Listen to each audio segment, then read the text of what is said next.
आता कुठंतरी आमच्या मनाला शांती लागली, कारण करोडो रुपये कमवून सुद्धा थोड्याशा पैशासाठी अशा उत्पादनाच्या जाहिराती करणाऱ्या बॉलिवूडच्या अभिनेत्यांना कोणीतरी जाब विचारण्याची हिंमत दाखवली आहे. कित्येक वर्षापासून या स्वारगेट जाहिरातीचा खेळ सर्रास सुरू आहे. आता स्वारगेट जाहिरात म्हणजे काय? सोप्या भाषेत सांगायचं झालं तर ज्या उत्पादनाची थेट जाहिरात करता येत नाही त्याच ब्रँडच्या नावाने दुसरा उत्पादनाची जाहिरात करायची. कुठे पान मसाला, कुठे इलायची, कुठे केसर, पण ब्रँडची ओळख मात्र तीच ठेवायची. आता खरं सांगा, टपरी टपरीवर जे इमल सारखे ब्रँडचे पदार्थ मिळतात त्याबद्दल सामान्य माणसाच्या मनात प्रश्न आहेतच.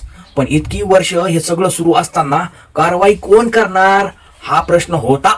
आणि शेवटी एक अधिकारी आला ज्याने या विषयात हात घातला आणि कारवाईची हिंमत दाखवली.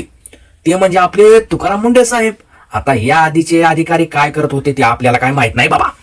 इतकी वर्ष हे सगळं सुरू होतं, पण त्यांचं लक्ष कुठे होतं देव जाणं. पण आता बॉलिवूडचे मोठे मोठे चेहरे मुंडे साहेबाच्या तावडीत सापडले आहेत. आणि आता खरी गंमत इथून सुरू होणार आहे. वर्षानुवर्ष जाहिरात आपण ऐकतच आलोय, दाणे दाणे में केसर का दम. पण आता प्रश्न असा आहे, मुंडे साहेबाच्या नोटिशीनंतर या केसरचा हिशेब कोण देणार? दाणे दाणे में केसर आहे म्हणता, पण हा केसर आला कुठून? जाहिरात जर फक्त पान मसाला किंवा इलायचीचीच असेल तर त्या ब्रँडची ओळख इतकी मोठी का केली जाते? हा प्रश्न फक्त एखाद्या अभिनेत्याला नाही, हा प्रश्न संपूर्ण जाहिरात व्यवस्थेला आहे.